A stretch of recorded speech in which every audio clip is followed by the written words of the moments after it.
ಆಮೇಲೆ ಇನ್ನೂ ಒಂದು ಪ್ರಾಬ್ಲಮ್ ಏನಂದರೆ ಗಂಡ ಹೆಂಡತಿ ಮಕ್ಕಳು ಮುಂದೆ ಜಗಳ ಆಡಬಾರ್ದು ಅಂತೇಳಿ ಹೇಳ್ತಾರೆ. ಮಕ್ಕಳು ಮುಂದೆ ಅವ್ರು ಜಗಳ ಆಡಿದಾಗ ಅವರಿಬ್ಬರ ಮಧ್ಯೆ ಏನು ಕಾನ್ವರ್ಸೇಷನ್ ಆಗುತ್ತೆ ಅದನ್ನು ಮಕ್ಕಳು ಅಬ್ಸರ್ವ್ ಮಾಡ್ತಾರೆ. ಸೊ ಅದು ಅವ್ರ ಬ್ರೈನಲ್ಲಿ ಹೋಗಿ ಕೂತ್ಕೊಳ್ಳುತ್ತೆ. ಇನ್ ಫ್ಯೂಚರ್ ಕೂಡ ಅವ್ರು ಅದೇ ಥರ ಬಿಹೇವ್ ಮಾಡೋಕ್ಕೆ ಶುರು ಮಾಡ್ತಾರೆ ಅಂತ ಹೇಳಿ ಹೇಳ್ತಾರೆ. ಸೊ ಇದ್ರ ಬಗ್ಗೆ ಏನು ಹೇಳ್ತೀರಾ ಮ್ಯಾಮ್? ಹೌದು, ಇದು ಪೇರೆಂಟ್ಸಿಗೆ ಏನಾದರೂ ಡಿಸ್ಕಸ್ ಮಾಡೋದಿದ್ದರೆ ಇದಕ್ಕೆ it can B about studies ಅಥವಾ ಅವರ ಕೆರಿಯರ್ ಬಗ್ಗೆ ಅಥವಾ ಮನೆಯದು ಏನಾದರೂ ಇಶ್ಯೂ ಬಗ್ಗೆ ಅಥವಾ ಅವರ ಫ್ಯಾಮಿಲಿ, ಅವರ ಅಪ್ಪ ಅಮ್ಮಂದು, ನಾವು ಆದಷ್ಟು ನಾವೇ ಹಾಗೆ ಮಾತಾಡಬೇಕು. ಮಕ್ಕಳು ಜೊತೆ ಮಾತಾಡಿದರೆ ಏನಾಗುತ್ತೆ, ಅದರಲ್ಲಿ ಮಗುಗೆ ಅದರದ್ದು ಜಾಸ್ತಿ ಗೊತ್ತಿರಲ್ಲ, ಆ ಫ್ಯಾಮಿಲಿದು ಎಲ್ಲ ಹಿಸ್ಟ್ರಿ ಅಥವಾ ಒಂದೊಂದು ಅವ್ರಿಗಷ್ಟು ತಿಳುವಳಿಕೆನೂ ಇರಲ್ಲ ಡಿಸಿಷನ್ ಮೇಕಿಂಗಲ್ಲಿ. ಸೊ ಅದು ಒಂದು ಪಾರ್ಟ್ ಮಾತ್ರ ಕೇಳುತ್ತೆ ಚೈಲ್ಡ್. ಒಂದು ಪಾರ್ಟ್ ಕೇಳಿದಾಗ ಅವ್ರದ್ದೇ ಒಂದು ಎಸಂಪ್ಷನ್ ಮಾಡ್ಕೋತಾರೆ, ಓ ಅಪ್ಪ ರಾಂಗ್ ಏನೋ, ಅಮ್ಮ ರಾಂಗ್ ಏನೋ, ಅಥವಾ ಅಜ್ಜಿ ಹಂಗೆ ಮಾಡಬಾರ್ದಿತ್ತೇನೋ ಅಂತ. ಸೊ ಅವಾಗ ಏನಂದ್ರೆ ಅವರೇ ಒಂದು ಸ್ಟೋರಿ ಕ್ರಿಯೇಟ್ ಮಾಡ್ಕೋತಾರೆ, ಓ ಅಜ್ಜಿ ಒಳ್ಳೆಯವರಲ್ಲ, ಅಪ್ಪ ನೋಡು ಆ ಥರ ಮಾಡಬಾರ್ದಿತ್ತು, ಅಮ್ಮ ಎಷ್ಟು ಒಳ್ಳೆಯವರು, ಆದರೆ ಆ ಅಜ್ಜಿ ಬಗ್ಗೆ ಇದು ಸಪೋರ್ಟ್ ಮಾಡಿದ್ರು ಅಂತ ದೇ ವಿಲ್ ಸ್ಟಾರ್ಟ್ ಅವ್ರದ್ದೇ ಒಂದು ಸ್ಟೋರಿ ಸ್ಟಾರ್ಟ್ ಮಾಡ್ತಾರೆ. ಸೊ ಆ ಚೈಲ್ಡಿಗೆ ಆ ಏಜಿಗೆ ಡಿಸಿಷನ್ ಮೇಕಿಂಗು ಅಥವಾ ಅವ್ರ ಫ್ಯಾಮಿಲಿ ಬಗ್ಗೆ ಫುಲ್ ಹಿಸ್ಟ್ರಿ ಗೊತ್ತಿರಲ್ಲ. ಸೊ ನಾವು ಆ್ಯಸ್ ಅ ಪೇರೆಂಟ್ ಏನು ಮಾಡಬೇಕು, ಏನೇ ಒಂದು ವಿಷಯ ನಾವು ಡಿಸ್ಕಸ್ ಮಾಡಬೇಕಾದ್ರೆ ನಾವು ರೂಮಲ್ಲಿ ನಾವೇ ಡಿಸ್ಕಸ್ ಮಾಡಬೇಕಾದ್ರೆ ಪೇರೆಂಟ್ಸ್ ಬಗ್ಗೆ ಅಥವಾ ನಾವೇನಾದ್ರು ವ್ಯಾಲ್ಯೂಸ್ ಬಗ್ಗೆ ಹೇಳಬೇಕಾದ್ರೆ ಚೈಲ್ಡ್ನ ಇನ್ವಾಲ್ವ್ ಮಾಡ್ಬೋದು. ಈಗ ನಾವು ಒಂದೊಂದ್ಸರಿ ಸೋ ಮೆನಿ ಟೈಮ್ಸ್ ನಾವು ಫೋನಲ್ಲೂ ಮಾತಾಡ್ತೀವಿ.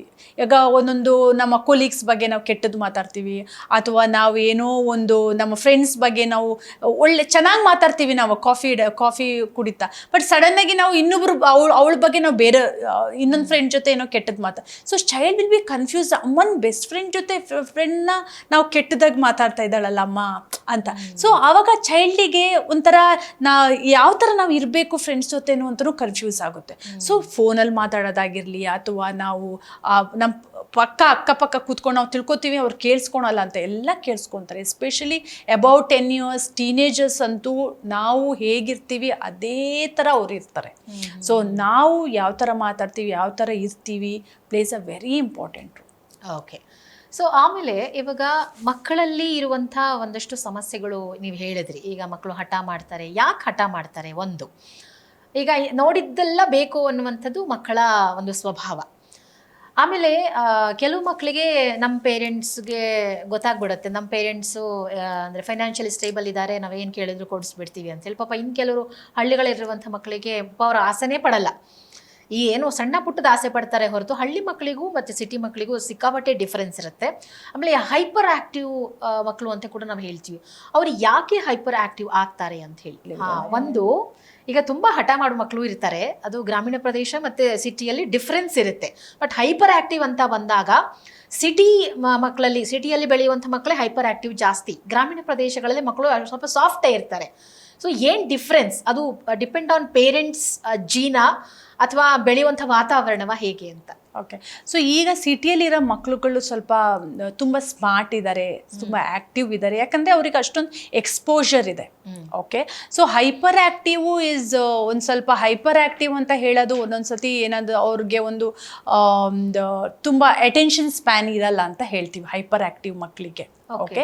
ಸೊ ಅದಕ್ಕೆ ಹೈಪರ್ ಆ್ಯಕ್ಟಿವ್ ಮಕ್ಕಳಿಗೆ ಲಾಟ್ ಆಫ್ ಮೈಂಡ್ಫುಲ್ನೆಸ್ ಆ್ಯಕ್ಟಿವಿಟಿ ಮಾಡಿಸ್ಬೇಕು, ಅವ್ರಿಗೆ ಇಂಟ್ರೆಸ್ಟ್ ಇರೋ ಸಬ್ಜೆಕ್ಟ್ನ ಜಾಸ್ತಿ ಇಂಟ್ರೊಡ್ಯೂಸ್ ಮಾಡಬೇಕಾಗತ್ತೆ.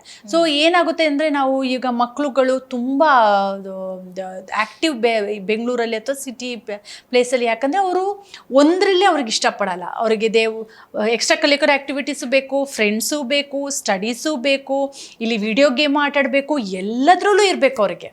ಯಾಕಂದರೆ ಅವರು ಇನ್ನೊಂದು ಫ್ರೆಂಡು ಆಗಿ ಇರ್ತಾರೆ. ನಾವು ಆ್ಯಸ್ ಅ ಪೇರೆಂಟ್ ನೋಡು ಅವಳು ಸ್ಟಡೀಸಲ್ಲೂ ಇದ್ದಾಳೆ, ಅವಳು ಇದರಲ್ಲೂ ಡ್ಯಾನ್ಸಲ್ಲೂ ಇದ್ದಾಳೆ, ಅವಳು ಈವನ್ ಡ್ರಾಯಿಂಗಲ್ಲಿ ಇದ್ದೀವಿ ಅಂತ ನಾವು ಕಂಪೇರ್ ಮಾಡ್ತೀವಿ. ಸೊ ಚೈಲ್ಡಿಗೆ ಏನಾದ್ರು ಹೌದಲ್ವಾ, ನಾನು ಬರೀ ಓದೋದ್ರಲ್ಲಿ ಇದ್ದೀನಿ, ನಾನು ಎಲ್ಲದರಲ್ಲೂ ಇರಬೇಕು ಅಂತ.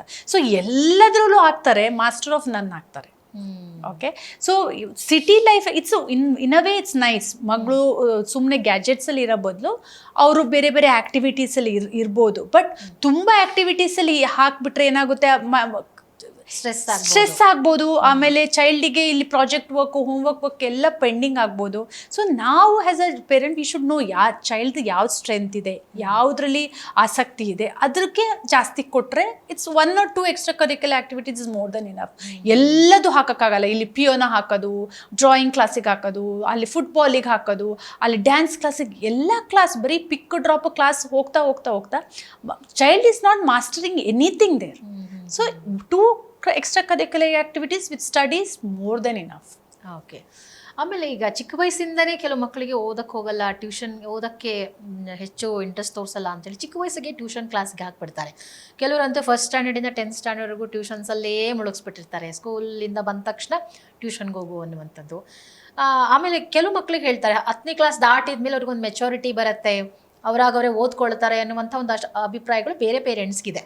ಸೊ ನೀವು ಆ್ಯಸ್ ಅ ಸೈಕಾಲಜಿಸ್ಟ್ ಆಗಿ ಮಕ್ಳಿಗೆ ಚಿಕ್ಕ ವಯಸ್ಸಿಂದನೇ ಟ್ಯೂಷನ್ಸ್ ಅಗತ್ಯ ಇದೆ ಅಂತ ಅನ್ಸುತ್ತಾ? ಟ್ಯೂಷನ್ಸ್ ನಿಜ ಅಗತ್ಯ ಇಲ್ಲ. ಏನಾಗುತ್ತೆ ಅಂದರೆ ಪೇರೆಂಟ್ಸಿಗೆ ಟೈಮ್ ಇರಲ್ಲ. ಸೊ ಅವ್ರು ಬರ್ತಾರೆ 8 ಗಂಟೆಗೆ. ಸೊ ನಾವು ಹೆಂಗಸ್ರಂತೂ ಕುಕ್ ಮಾಡೋಕ್ಕೆ ಹೋಗ್ತಾರೆ, ಯಾಕಂದರೆ ರಾತ್ರಿದು ಅಡುಗೆ ಆಗಬೇಕು. ಗಂಡಸರು ಬರೋದೇ 9 ಗಂಟೆ, ಅಥವಾ ಅವ್ರಿಗೂ ಟೈಮ್ ಇರಲ್ಲ. ಸೊ ಏನು ಮಾಡ್ತಾರೆ, ಎಷ್ಟೊಂದು ಹೋಮ್ವರ್ಕ್ ಇರುತ್ತೆ. 1-2 ವರ್ಷ ಏನೋ ಫಸ್ಟ್ ಸ್ಟ್ಯಾಂಡರ್ಡ್ ಸೆಕೆಂಡ್ ಸ್ಟ್ಯಾಂಡರ್ಡ್ ಹೆಂಗೋ ಮಾಡಿ ಕಲಿಸ್ತೀವಿ, ಅಥವಾ ಜಾಸ್ತಿ ಹೋಮ್ವರ್ಕ್ ಇರಲ್ಲ. 3rd ಸ್ಟ್ಯಾಂಡರ್ಡ್ ಅಂತೂ ತುಂಬ ಹೋಮ್ವರ್ಕ್ ಇರುತ್ತೆ, ತುಂಬ ಪ್ರಾಜೆಕ್ಟ್ ವರ್ಕ್ ಇರುತ್ತೆ. ಅದಕ್ಕೆ ಏನು ಮಾಡ್ತಾರೆ ಪೇರೆಂಟ್ಸು, ಟ್ಯೂಷನಿಗೆ ಕಳಿಸ್ತಾರೆ. Okay. So in a way it is good. ಯಾಕಂದರೆ ಮಗುಗೆ ಏನು ಅರ್ಥ ಆಗಿಲ್ದಾಗ, ಪೇರೆಂಟ್ಸು ಹೇಳ್ಕೊಡೋಕ್ಕೆ ಟೈಮ್ ಇಲ್ದಾಗ ಟ್ಯೂಷನ್ನಿಗೆ ಹೋಗ್ತಾರೆ, ಅಲ್ಲಿ ಕೇಳ್ತಾರೆ. ಬಟ್ ನಿಮಗೆ ಟೈಮ್ ಇದೆ ಅಂದರೆ ಪೇರೆಂಟ್ಸು 1 hour ಡೆಫಿನೆಟ್ಲಿ ನೀವು ಕೊಟ್ಟರೆ ಟ್ಯೂಷನ್ಸು ಬೇಡ, ಏನು ಬೇಡ. ಸೊ ಯಾಕಂದರೆ first standard to 5th standard ನೀವು ಕ್ಲೀನಾಗಿ ಹೇಳ್ಕೊಟ್ರೆ 6th ಬರ್ತಾ ಅವರಾಗೆ ಕಲಿತಾರೆ. ಸೊ ಸ್ವಲ್ಪ ಮೆಚ್ಯೂರಿಟಿ ಬಂದಿರುತ್ತೆ. ಓಕೆ, ಇವತ್ತು ಇದು ಹೋಮ್ವರ್ಕ್ ಇದೆ, ಇದು ಕ್ಲಾಸ್ ವರ್ಕ್ ಇದೆ, ಇದು ಪ್ರಾಜೆಕ್ಟ್ ವರ್ಕ್ ಇದೆ, ಅವರೇ ಒಂದು ಟೈಮ್ ಟೇಬಲ್ ಮಾಡ್ಕೋತಾರೆ. ಸೊ ಟ್ಯೂಷನ್ಸ್ಗೂ ಯಾಕೆ ಪೇರೆಂಟ್ಸ್ ಕಳಿಸ್ತಾ ಇದ್ದಾರೆ ಅಂದರೆ ಅವರಿಗೆ ಟೈಮ್ ಇಲ್ಲ ಹೇಳ್ಕೊಡೋಕ್ಕೆ. ಓಕೆ. ಸೊ ನಮಗೆ ಟೈಮ್ ಕೊಟ್ಟರೆ ಎವ್ರಿ ಡೇ 1 hour ಟ್ಯೂಷನ್ಸೇ ಬೇಡ. ಓಕೆ. ಆಮೇಲೆ ಈಗ ಕೆಲವು ಮಕ್ಕಳನ್ನು ಪೇರೆಂಟ್ಸ್ ಹ್ಯಾಂಡಲ್ ಮಾಡೋಕ್ಕೆ ಆಗಲ್ಲ. ಸೊ ಯಾವ ಒಂದು ಸಿಚುಯೇಷನ್ಸ್ನಲ್ಲಿ ಓಕೆ ನನ್ನ ಮಗುಗೆ ಒಂದು ಕೌನ್ಸಿಲಿಂಗ್ ಬೇಕು ಅಂಥೇಳಿ ಪೇರೆಂಟ್ಸ್ ಥಿಂಕ್ ಮಾಡಬೇಕಾಗಿ ಬರುತ್ತೆ. ಸೊ ಒಂದು ಮೇಜರ್ ಮಗು ಲೈನ್ ಕ್ರಾಸ್ ಮಾಡಿಬಿಟ್ಟಿದೆ, ಸೊ ಇನ್ನು ನಾನು ಹ್ಯಾಂಡಲ್ ಮಾಡೋಕ್ಕಾಗಲ್ಲ. ಸೊ ಯಾವ್ಯಾವ ಸಿಚುವೇಶನ್ಸ್ ಬರ್ಬೋದು? ಓಕೆ. ಸೊ ರೆಡ್ ಫ್ಲಾಗ್ಸ್ ಅಂತ ಹೇಳ್ತೀವಿ. ಲೈಕ್ ಚೈಲ್ಡು ಓದೋದಿಲ್ಲ, ಸಡನ್ನಾಗಿ ಅವನಿಗೆ ಮಾರ್ಕ್ಸ್ ಕಡಿಮೆ ಬರ್ತಾ ಇದೆ, ಚಂದ ಓದ್ತಾ ಇದ್ದ, 8ನೇ ಕ್ಲಾಸ್ವರೆಗೆ ಚೆನ್ನಾಗಿ ಓದ್ತಾ ಇದ್ದ, ಸಡನ್ನಾಗಿ ಎಲ್ಲದು ಮಾರ್ಕ್ಸ್ ತುಂಬ ಕಡಿಮೆ ಬರ್ತದೆ. ಆಮೇಲೆ ಇನ್ನೊಂದು ಸ್ಕೂಲಿಗೆ ಹೋಗೋಕ್ಕೆ ಇಷ್ಟಪಡ್ತಾ ಇಲ್ಲ, ಅಥವಾ ನನಗೆ ವ್ಯಾನಿಗೆ ಹೋಗೋಕ್ಕೆ ಇಷ್ಟ ಇಲ್ಲ, ಸ್ಕೂಲಿಗೆ ಬೇಕಾದ್ರೆ ಹೋಗ್ತೀನಿ, ನಾನು ವ್ಯಾನಲ್ಲಿ ಹೋಗೋಕ್ಕೆ ಇಷ್ಟಪಡಲ್ಲ ಅಂತ ಹೇಳ್ತಾರೆ. ಅಥವಾ ತುಂಬ ರಾತ್ರಿ ಇಡೀ ನಿದ್ದೆ ಮಾಡಲ್ಲ, ಇದರಲ್ಲಿ ಮೊಬೈಲಲ್ಲಿ ಇರ್ತಾರೆ. ಅಥವಾ ಈಗ ಒಂದೊಂದು ಯಾರ ಜೊತೆ ಮಾತಾಡೋಕ್ಕೂ ಇಷ್ಟಪಡಲ್ಲ, ಸೋಷಲೈಸ್ ಆಗೋಕ್ಕೆ ಇಷ್ಟಪಡಲ್ಲ. ಸೊ ಅವರು ಬೆಸ್ಟ್ ಫ್ರೆಂಡ್ಸ್ ಜೊತೆನೂ ಮಾತಾಡೋಕ್ಕೆ ಇಷ್ಟಪಡಲ್ಲ. ಅದಕ್ಕೆ ಆವಾಗ ನೀವು ಡೆಫಿನೆಟ್ಲಿ ಕೌನ್ಸಿಲರ್ಸ ಕರ್ಕೊಂಡ್ಬರ್ಬೇಕಾಗತ್ತೆ. ಆಮೇಲೆ ಏನು ಅವ್ರಿಗೆ ಇಷ್ಟಪಡೋದು ಹಾಬೀಸ್ ಲೈಕ್ ಡ್ಯಾನ್ಸಿಂಗ, ಸಿಂಗಿಂಗು, ಅದು ಯಾವುದೂ ಮಾಡೋಕ್ಕೆ ಇಷ್ಟಪಡಲ್ಲ ಈಗ. ಸೊ ಅದೆಲ್ಲ ಅವರಿಗೆ ರೆಡ್ ಫ್ಲಾಗ್ಸ್ ಅಂತ ಹೇಳ್ತೀವಿ. ಅವ್ರಿಗೆ ಇಷ್ಟ ಆಗೋ ಆ್ಯಕ್ಟಿವಿಟೀಸೂ ಅವರಿಗೆ ಮಾಡೋಕ್ಕೆ ಇಷ್ಟ ಇಲ್ದಾಗ ಏನೋ ಸಮಥಿಂಗ್ ಇಸ್ ಬಾದರಿಂಗ್ ಯು, ಏನೋ ಸೈಕಾಲಜಿಕಲಿ, ಇಮೋಷ್ನಲಿ, ಸ್ಕೂಲಲ್ಲ ಅಥವಾ ಮನೇಲೇ ಆಗಿರ್ಬೋದು, ಅಥವಾ ನಮ್ಮ ಅಕ್ಕಪಕ್ಕ ನೇಬರ್ಸು ಆಗಿರ್ಬೋದು, ಹೇಳೋಕ್ಕಾಗಲ್ಲ. So that means instead of telling ಹೋಗು ಸ್ಕೂಲಿಗೆ ಓದು, ನೀನು ಯಾಕೆ ಓದ್ತಾ ಇಲ್ಲ, ರೂಮಿಂದ ಹೊರಗಡೆ ಬಾ ಅಂತ ಹೇಳ್ತೀವಿ ನಾವು. ಬಟ್ ನಮಗದರ ಅವ್ರಿಗೆ ಚೈಲ್ಡು ಎಕ್ಸ್ಪ್ರೆಸ್ ಮಾಡ್ತಾ ಇಲ್ಲ ನಮ್ಮ ಹತ್ರ, ಅಥವಾ ನಾವು 2-3 ಸತಿ ಕೇಳಿರ್ತೀವಿ ಏನಾಯಿತು ಹೇಳು ಅಂತ. ಆ್ಯಸ್ ಅ ಪೇರೆಂಟ್ ನಮಗೆ ಗೊತ್ತಿಲ್ಲ ಯಾವ ಥರ ಕೇಳಬೇಕು ಅಂತ. ಎಲ್ಲ ಥರದ್ದು ಕೊಡಿಸಿರ್ತೀವಿ ನಾವು, ಬೇಕಾಗಿದ್ದೆಲ್ಲ ಕೊಡಿಸಿದ್ವಿ. ಆದ್ರೂ child is very sad, feeling very lonely. ಆವಾಗ ಏನೋ ಚೈಲ್ಡಿಗೆ ಬಾದರ್ ಆಗ್ತದೆ. ನಾವು ಆವಾಗ ಅಡ್ರೆಸ್ ಆಗಿಲ್ದಿದ್ದಾಗ ಅದು ಎಲ್ಲ ಕಡೆ ಎಫೆಕ್ಟ್ ಆಗುತ್ತೆ. ಅಕಾಡೆಮಿಕಲಿ ಎಫೆಕ್ಟ್ ಆಗುತ್ತೆ, ಸೋಷಲಿ ಎಫೆಕ್ಟ್ ಆಗುತ್ತೆ, ಆಮೇಲೆ ಎಕ್ಸ್ಟ್ರಾ ಕರಿಕ್ಯುಲರ್ ಆ್ಯಕ್ಟಿವಿಟೀಸಲ್ಲೂ ಎಫೆಕ್ಟ್ ಆಗುತ್ತೆ. ಸೊ ಅವಾಗ ಆ್ಯಸ್ ಅ ಪೇರೆಂಟ್ ನಮಗೆ ಅದು ಹ್ಯಾಂಡಲ್ ಮಾಡೋಕ್ಕಾಗ್ತಾ ಇಲ್ಲ, ಮಗು ಓಪನ್ ಆಗ್ತಾ ಇಲ್ಲ ಅಂದರೆ ಸೈಕಾಲಜಿಸ್ಟ್ ಹತ್ರ, ಕೌನ್ಸಿಲರ್ಸ ಕರ್ಕೊಬಂದ್ರೇ we have a different methods we work on it. Okay. ಇವಾಗ ನೀವು ಸ್ಕೂಲ್ಗಳಲ್ಲಿ ಕೆಲಸ ಮಾಡಿದ್ದೀರಾ ಅಂತ ಹೇಳಿದ್ರಿ, ಒಂದು 7 years.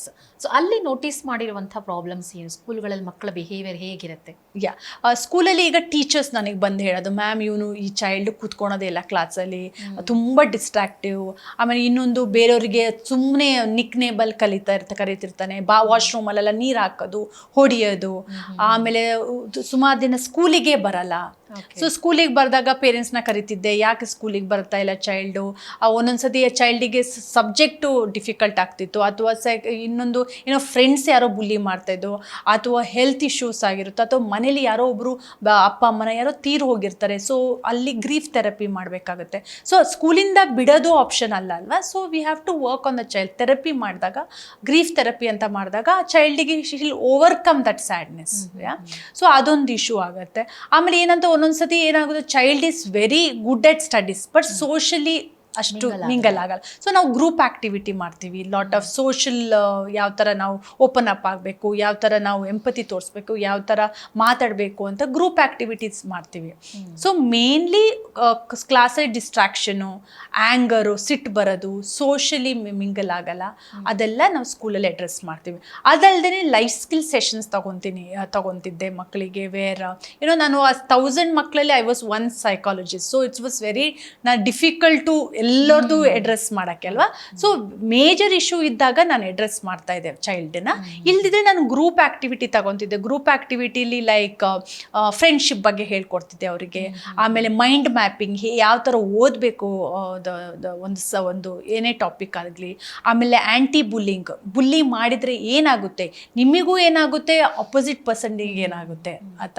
ಸೊ ಅದನ್ನು ಆ್ಯಕ್ಟಿವಿಟಿ ಮಾಡಿಬಿಟ್ಟು ಫುಲ್ ಸ್ಕೂಲಲ್ಲಿ ನಾವು ಆ್ಯಂಟಿ ಬುಲ್ಲಿಂಗ್ ಅಂತ ಒಂದು ಚಾರ್ಟ್ ಪೇಪರ್ ಮಾಡಿ ಗ್ರೂಪ್ ಆ್ಯಕ್ಟಿವಿಟಿ ಮಾಡಿಬಿಟ್ಟು, ಸೊ ದಟ್ ಚೈಲ್ಡಿಗೆ ಗೊತ್ತಾಗುತ್ತೆ ನಾನು ಈಗ ಬೇರೆಯವರಿಗೆ ಬುಲ್ಲಿ ಮಾಡಿದೆ ಅವರಿಗೂ ಏನಾಗ್ಬೋದು ಸೈಕಾಲಜಿಕಲಿ, ಇಮೋಷ್ನಲಿ ಅಂತ.